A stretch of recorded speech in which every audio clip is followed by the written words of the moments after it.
This poem today seems a good place to put to bed, put to rest, as it were, my uh, litany of dying, my canon of death.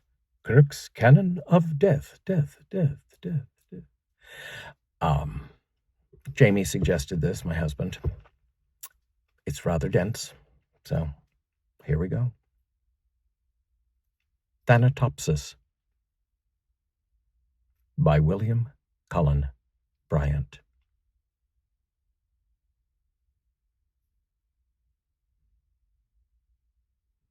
To him who in the love of nature holds communion with her visible forms, she speaks a various language. For his gayer hours she has a voice of gladness, and a smile and eloquence of beauty. And she glides into his darker musings with a mild and healing sympathy that steals away their sharpness ere he is aware. When thoughts of the last bitter hour come like a blight over thy spirit, and sad images of the stern agony and shroud and pall and breathless darkness and the narrow house make thee to shudder and grow sick at heart, go forth under the open sky and list to nature's teachings, while from all around earth and her waters and the depths of air comes a still voice. Yet not to thine eternal resting place shalt thou retire alone, nor couldst thou wish couch more magnificent. Thou shalt lie down with patriarchs of the infant world, with kings, the powerful of the earth, the wise, the good, fair forms, and hoary seers of ages past, all in one mighty sepulchre.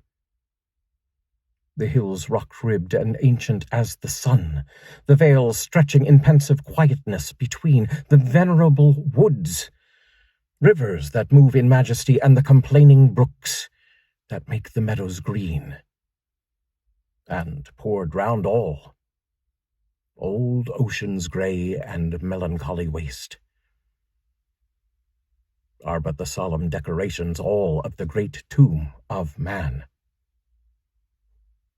The golden sun, the planets, all the infinite host of heaven are shining on the sad abodes of death, through the still lapse of ages.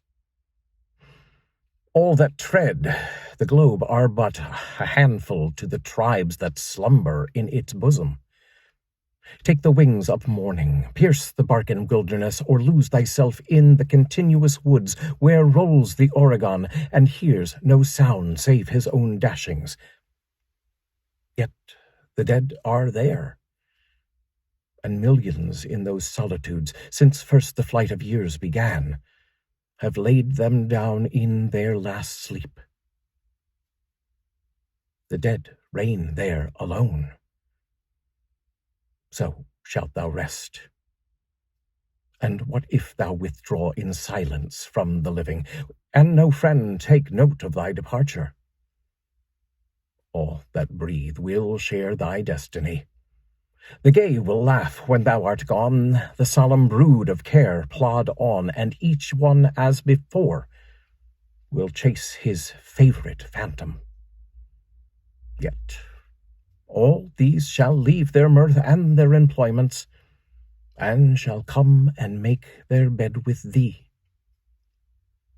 As the long train of ages glide away, the sons of men, the youths in life's green spring, and he who goes in the full strength of years, matron and maid, the speechless babe and the gray-headed man, shall one by one be gathered to thy side by those who, in their turn, shall follow them. So live, that when thy summons comes to join the innumerable caravan, which moves to that mysterious realm, where each shall take his chamber in the silent halls of death. Thou go not, like the quarry slave at night scourged to his dungeon, but sustained and soothed by an unfaltering trust, approach thy grave like one who wraps the drapery of his couch about him, and lies down to pleasant dreams.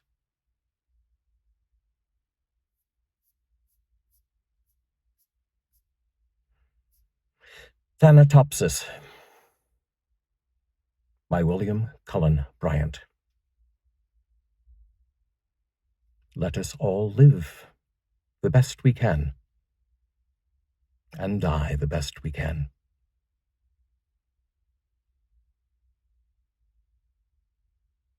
All right. I will see you tomorrow.